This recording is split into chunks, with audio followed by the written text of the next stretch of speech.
trânsito em condições seguras é direito de todos, mas é dever do Estado. O presidente Bolsonaro disse que vai rever os contratos e suspendeu também a contratação de novos radares. Parece que está havendo uma inversão de valor. Se o motorista cumprir com as regras de circulação, ele não vai ser multado. O Estado tem a obrigação de preservar o principal bem jurídico, que é a vida humana.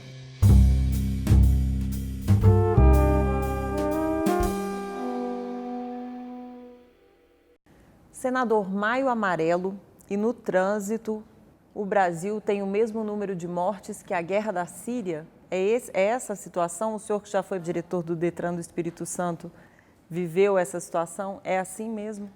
Lamentavelmente, nós não temos nada que comemorar. Nós temos um Código de Trânsito Brasileiro, que é a Lei 9.503/97, que estabelece 11 crimes. O pior dele é quando acontece um homicídio praticado na direção de veículo automotor. A pior pena é até 8 anos de reclusão, mas com a legislação que nós temos, ninguém fica preso no Brasil, mesmo se condenado à pena máxima. Nós temos a triste realidade de mais de 50 mil pessoas morrendo por ano, vítimas de acidente de trânsito, a grande maioria por excesso de velocidade e uso de bebida alcoólica.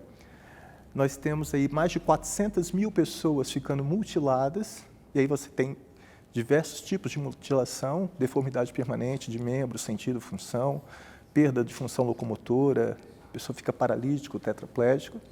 Você tem uma ineficiência do poder público, né? Você tem aí o Estado falhando, e aí o Estado falha na fiscalização, porque o próprio artigo 1º, parágrafo 2º do Código de Trânsito diz que o trânsito em condições seguras é direito de todos, mas é dever do Estado. E o Estado falha na fiscalização, ele falha na legislação, que garante não a sensação, mas a certeza da impunidade, e ele falha no processo educacional, porque desde 1997, no artigo 76, está expresso que a educação para o trânsito será promovida nas escolas de ensino fundamental médio e superior. Veja que o legislador usou o verbo ser com tamanha imperatividade que ele não disse poderá ser. Então, eu, quando era diretor do Detran, eu oficiei a todos os promotores para entrar com uma ação civil pública contra o Estado, União e município, por ato de improbidade ou ação civil pública por não cumprimento do disposto no artigo 76. Essa ação do Ministério Público deu resultado? Não, eu provoquei, só que ela demora, e aí logo depois eu me afastei da direção-geral do Detran.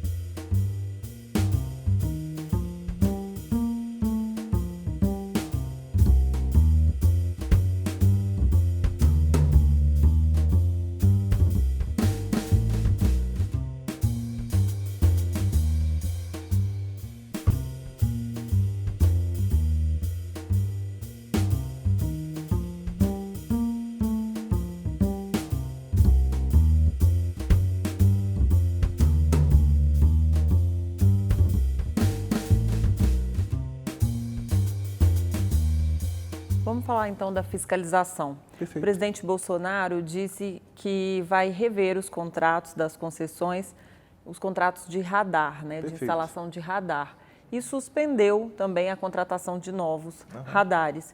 O que o senhor achou dessa medida? Segundo ele, há uma indústria de multas e isso precisa ser revisto. Na verdade, eu acho que foi uma decisão equivocada e precipitada. Eu sou radicalmente contra o fortalecimento de indústria de multas. Mas eu sou absolutamente a favor de que o poder público tem que cumprir o seu papel. Está expresso no artigo 144 da Constituição Federal que a segurança pública é direito de todos, mas é dever do Estado. E o Estado está falhando nisso. Então, é muito cômodo ele transferir para a população, tendo um comportamento de uma conduta ao meu sentir, extremamente precipitado, porque só o ano passado, mais de 11 milhões de motoristas foram flagrados por excesso de velocidade por sistema de radar.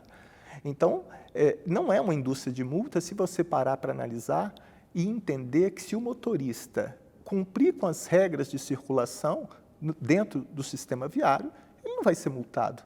Então, parece que está havendo uma inversão de valor. O Estado ele não fiscaliza. Um dos poucos instrumentos que se utiliza para fiscalização nas rodovias federais, e aí eu fui delegado por mais de 10 anos na Delegacia de Delito de Trânsito, e eu sei o que é receber uma família, foge à lei natural, um pai, uma mãe, sepultar um filho. E exemplifico isso. Eu atendi um pai e uma mãe que liberou a filha morta num acidente de trânsito, no DML, e eles me faziam pergunta, o motorista não vai ficar preso? O delegado fixou R$1.000 de fiança, a vida da minha filha vale R$1.000, a polícia devolveu o carro para o motorista, a habilitação vai ser entregue ao motorista.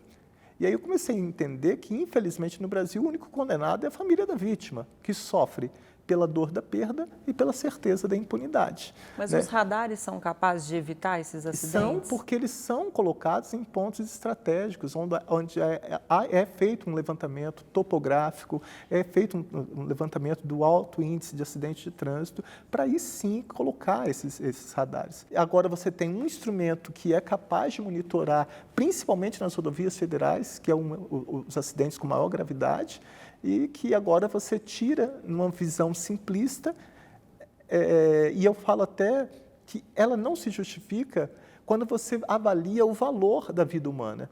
Né? Como mensurar o valor da perda de uma vida humana? São pessoas jovens que estão morrendo. Essas quase 60 mil pessoas, de 50 a 60 mil pessoas que morrem por ano no Brasil vítimas de acidente de trânsito, são pessoas que estão morrendo no auge da produtividade econômica.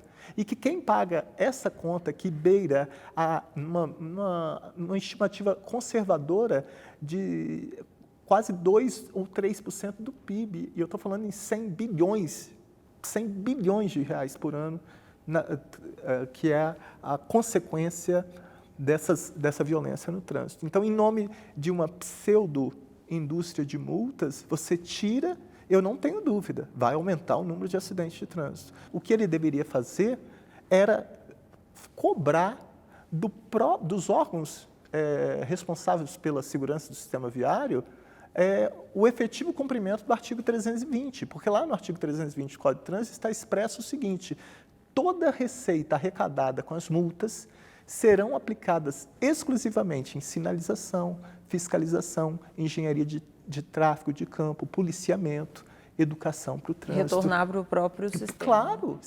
E a pergunta que eu faço é, será que toda a arrecadação desses autos de infração estão sendo aplicados como manda? Porque é uma verba denominada carimbada.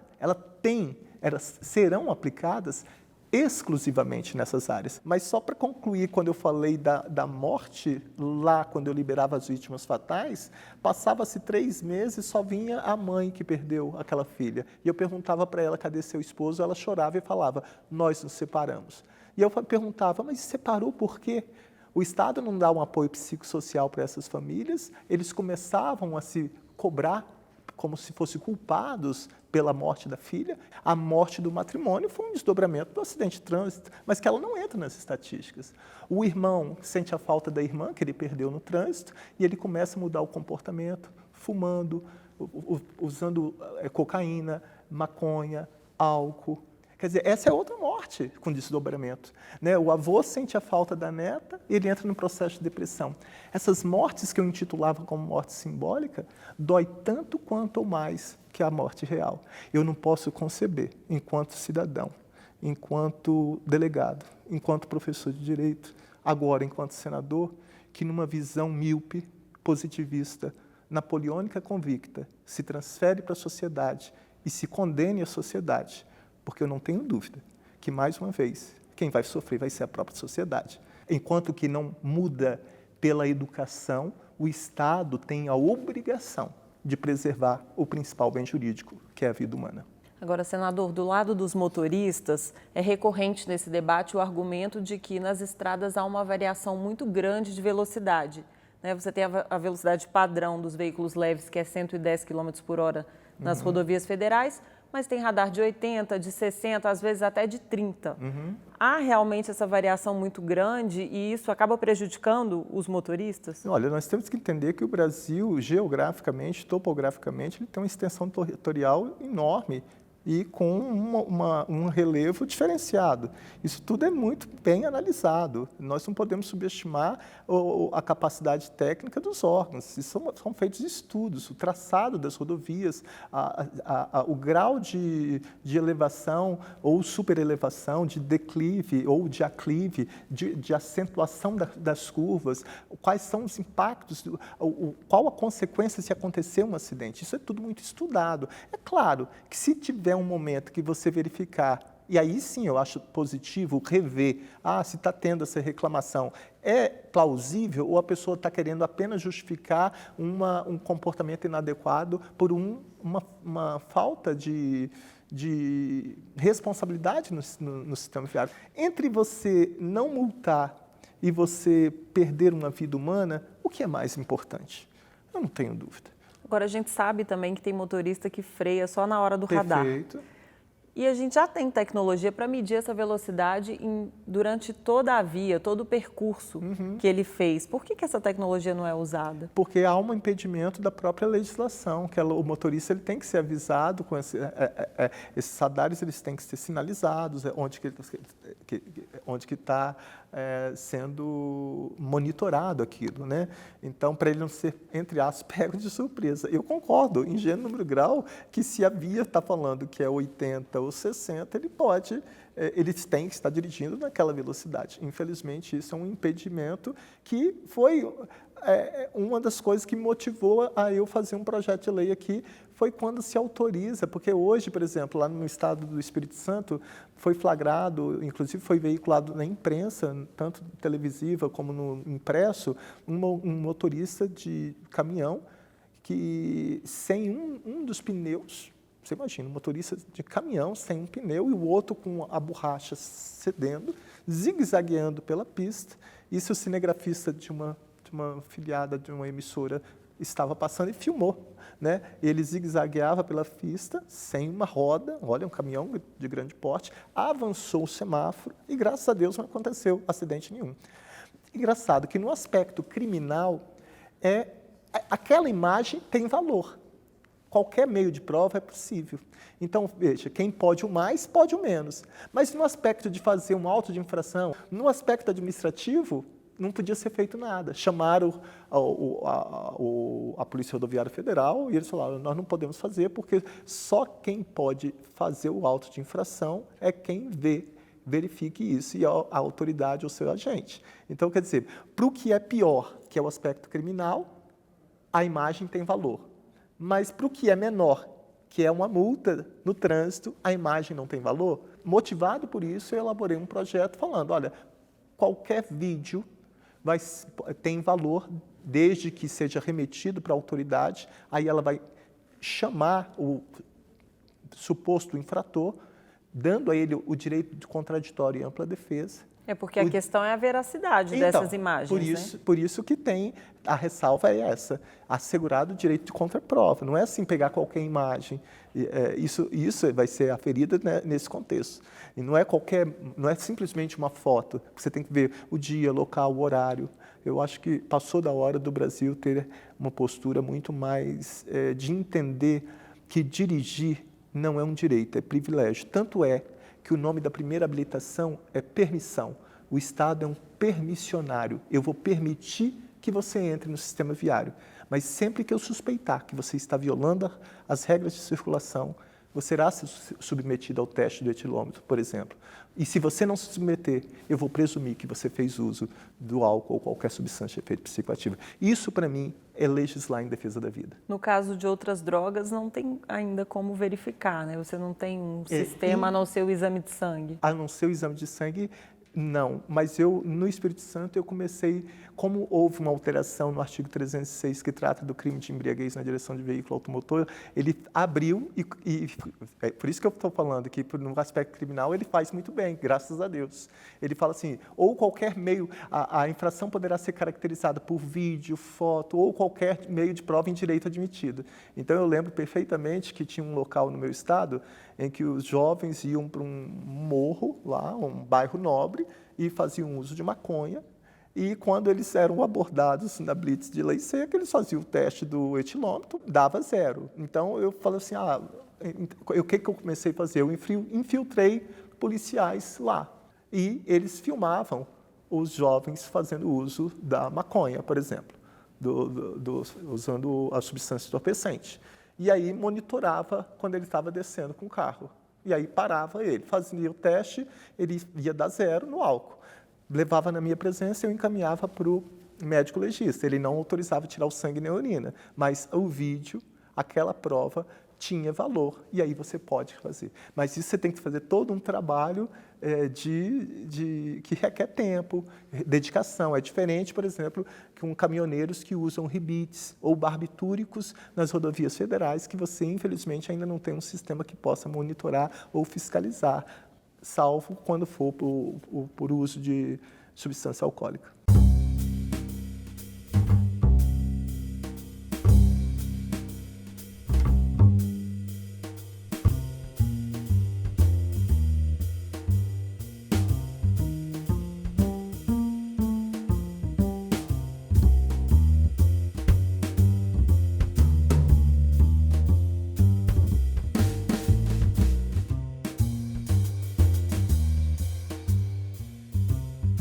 E álcool, o senhor acha que tem que ser tolerância 0 mesmo? Porque a gente teve uma gradação, sim, né? Sim. A legislação foi endurecendo. Eu defendo que tem que ser 0, sim, porque não é questão de ser intolerante, não.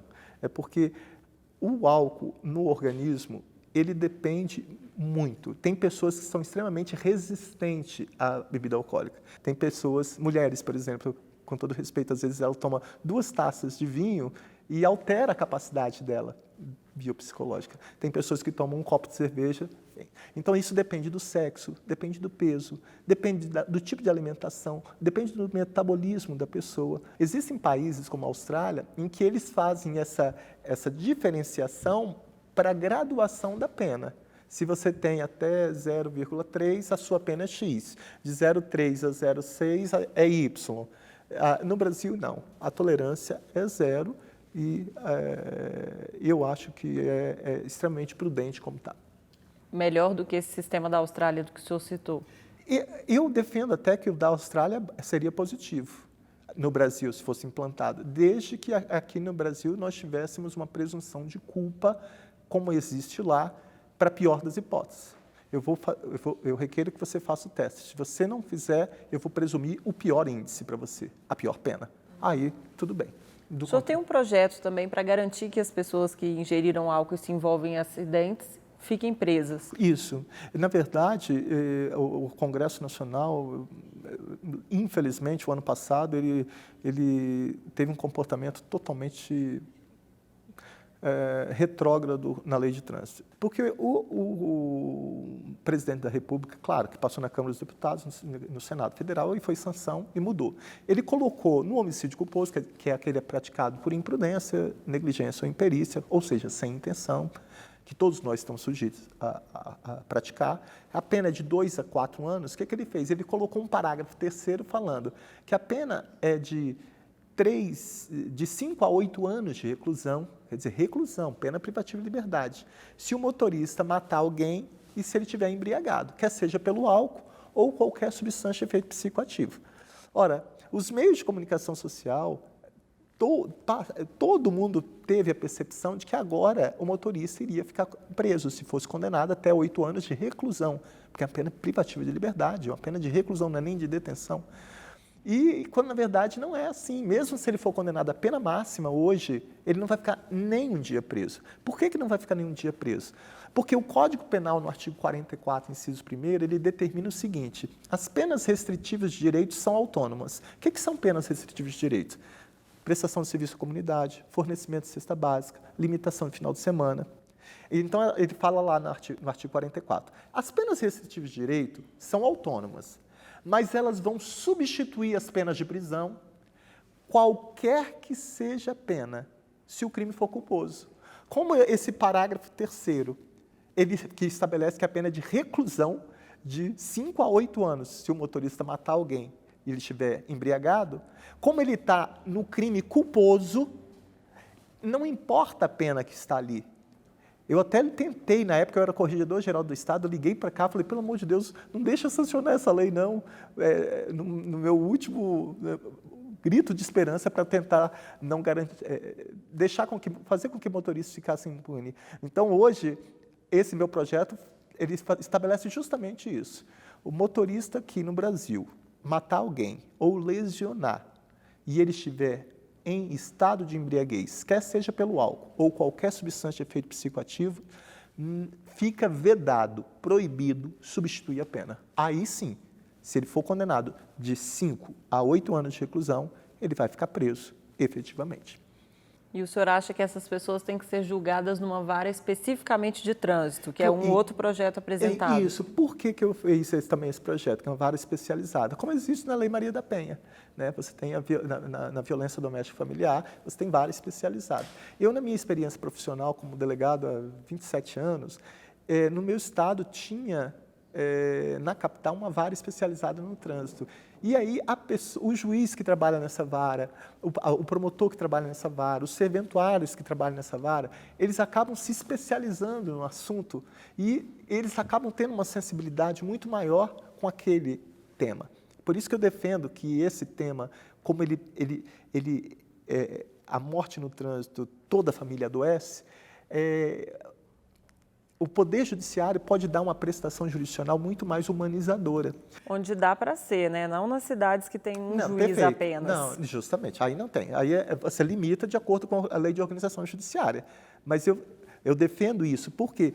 Porque quando você não tem essa vara especializada... Então, por exemplo, na capital tinha essa vara especializada, mas quando um acidente gravíssimo acontecia, por exemplo, em outro município onde eu moro, que fazia parte da Grande Vitória, mas não tinha vara especializada, aquele inquérito que eu fazia contra aquele motorista ia para qualquer vara criminal.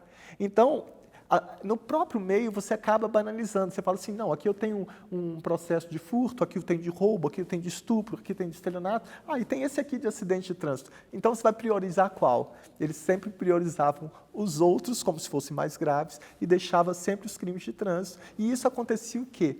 O tempo passava e acontecia o Instituto da Prescrição, que é a perda do direito de punir do Estado causada em virtude do tempo. Então, muitos crimes de trânsito ficavam prescritos. Por quê? Porque eles eram banalizados nas varas comuns. Senador, um último assunto rapidinho. É sobre o projeto de lei que o senhor recebeu de um cidadão lá do Espírito Santo, né? Ele pede que seja multado quem estacionar obstruindo o acesso à rampa de pessoas com deficiência. Isso, na verdade, eu acho extremamente, porque eu sempre fui muito... Eu gosto que as pessoas participam do meu mandato, eu sempre fiz isso como delegado, as famílias de vítimas tinham meu celular pessoal, e esse rapaz, que eu nunca vi na minha vida, ele deixou um direct no meu Instagram, dando essa sugestão. Eu falei, como, não tem isso? Aí é impressionante não ter, né? Não ter. Quer dizer, aí tem efetivamente uma infração, se você estaciona na frente da garagem. Mas se você estaciona o carro na frente de uma rampa de um local destinado a pessoa com deficiência ou mobilidade reduzida, não tem. Aí eu falei, caramba, eu tenho que fazer. Aí eu peguei, fiz um projeto de lei, liguei para ele, agradeci, me identifiquei, ele ficou feliz da vida, né? Ele nem acreditou que era eu que estava ligando. Eu falei assim, olha, eu estou ligando para te agradecer. E eu pensei até que ele fosse uma parte interessada. Eu pensei, pô, deve ser uma pessoa com mobilidade reduzida ou um deficiente físico. E ele falou, não, eu não sou deficiente físico nem nada, mas eu acho um absurdo isso, porque eu vejo isso aqui na frente do meu prédio acontecer. Aí eu falei assim, poxa, você realmente é um cidadão, porque ser cidadão não é apenas viver em sociedade, mas é transformar essa sociedade. Agora só vai ter que melhorar a sinalização das rampas, né? Claro, com certeza. Daí entra a função de você fiscalizar onde está sendo empregada a verba estabelecida no artigo 320. E olha que a receita é elevada, dinheiro tem. Agora, se o Estado não fiscaliza, se o Estado não implementa a disciplina Trans-Cidadania, seja como disciplina eletiva ou trabalhando na transversalidade, e se o Estado não estabelece uma pena justa, efetiva para quem... Você tem que dar tratamento igual, comportamento igual. O misto disso tudo faz com que nós ostentamos, lamentavelmente, as primeiras colocações em nível mundial em mortes no trânsito. Senador, muito obrigada pela presença no programa Salão Nobre. Eu convido o senhor a voltar para falar dos temas também da Comissão de Meio Ambiente, o senhor que é presidente da comissão. Eu que agradeço e eu espero, eu tenho fé em Deus que eu não vou decepcionar a população capixaba que me elegeu e nem a população brasileira. Aliás, isso está no nosso hino, verás que o filho teu não foge à luta. Obrigado.